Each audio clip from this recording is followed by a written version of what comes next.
The regeneration of Manchester has been one of the big success stories of the UK. Success in business, finance and the arts, but also in the regeneration of an area once written off by many. Hume and Moss Side has had fresh life breathed into its architecture and its communities. Not that it has escaped the problems that often occur in many inner city areas. High levels of youth unemployment, poverty and crime.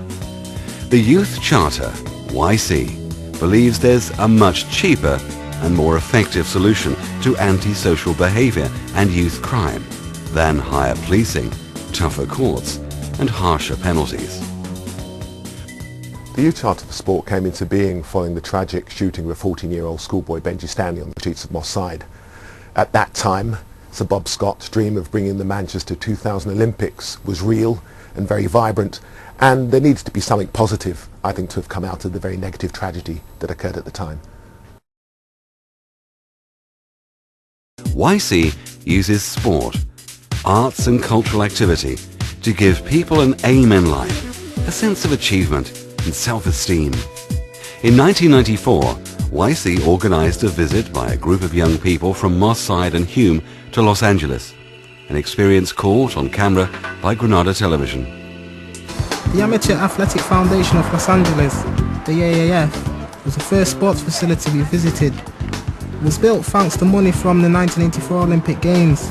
LA gained a lot from the Olympics, as former Mayor Tom Bradley explained.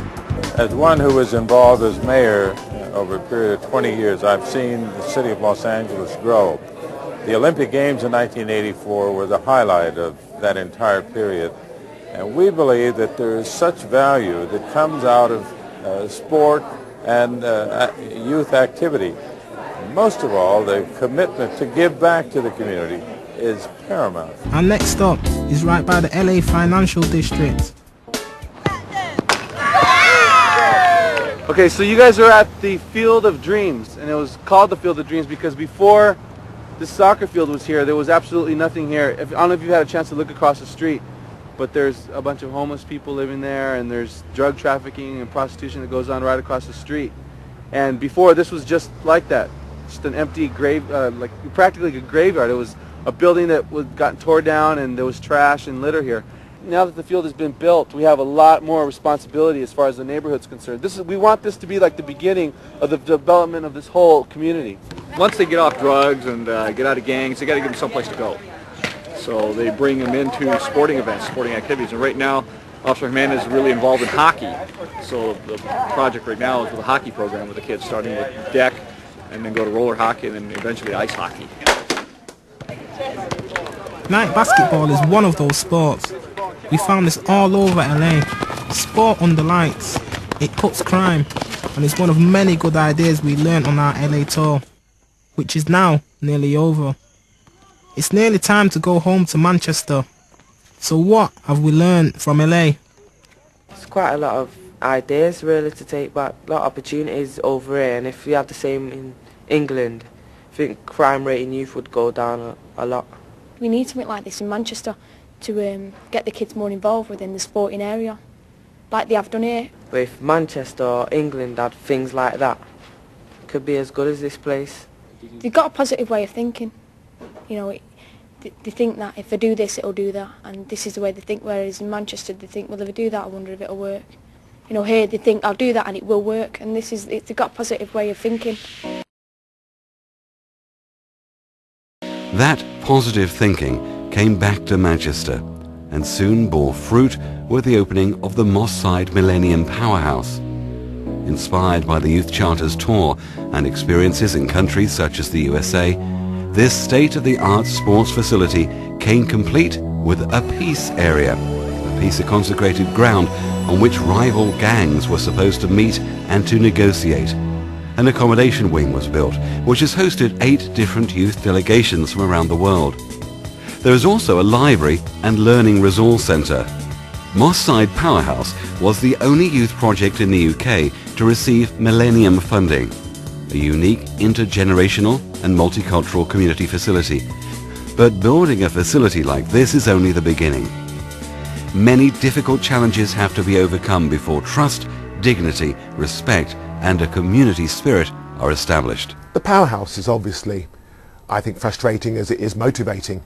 I think it highlights that we can build things in this country, and there are a lot of other facilities that we could talk about. But the powerhouse is something that was built, it was a symbol, it was an inspiration of the tour group in 1994. But I think at this moment in time the jury is out. It's about giving young people, and that's what I've learned consulting not only the young people of Moss Side, but 10 other communities throughout the country. It's about giving them the capacity, the leadership, the ability, the skills and the tools, and the responsibility and trust to be able to manage and operate these facilities so they are truly sustainable.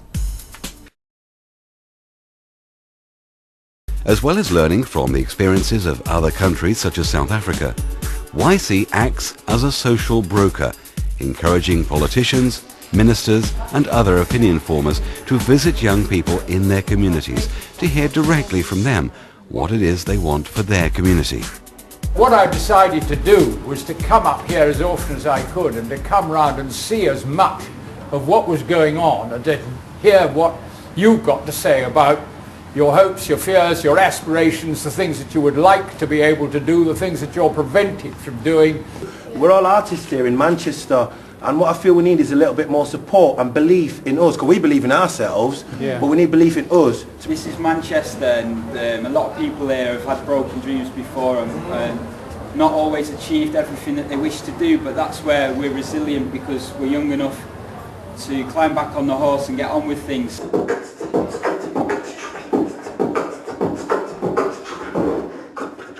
They want to teach the young girls how to DJ, and yes, it does lead to jobs, yes, it does lead to opportunities, but the government don't seem to realise how much young people want this. Yes. And there's no resources, it makes it really difficult.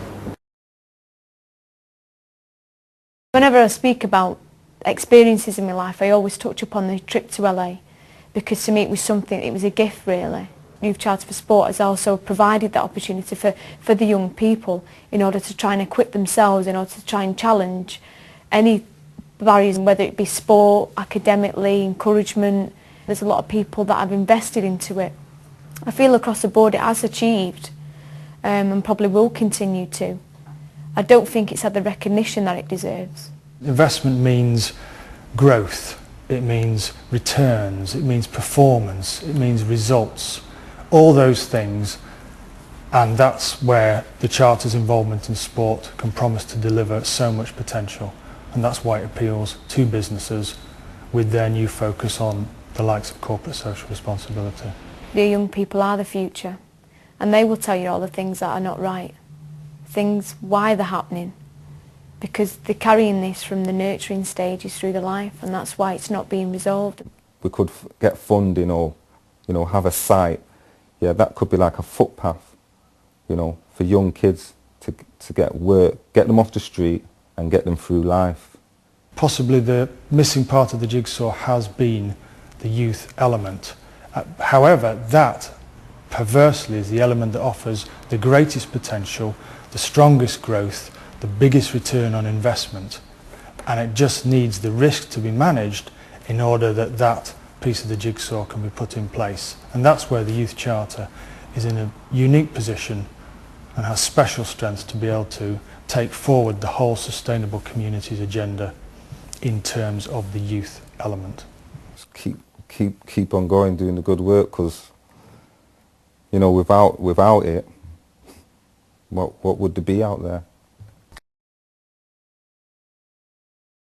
The priorities are simple. It's building on the legacy of the 2002 Commonwealth Games. Citizenship in action is real, it's global as it is local. The last number of years have been spent going to communities up and down the country, actually looking at how sport, culture and the arts really do socially and culturally engage, motivate and inspire young people that will be future citizens, not only for themselves but for their communities. With the opportunity of the 2012 Olympics, that becomes a very exciting reality and opportunity. And all of our energy and efforts is now seeing how we can play a part in actually taking a northern experience to the southern experience of reality, and just bring those special moments we had in the 2002 Commonwealth Games to the reality of the 2012 Olympic Games. Since 1993,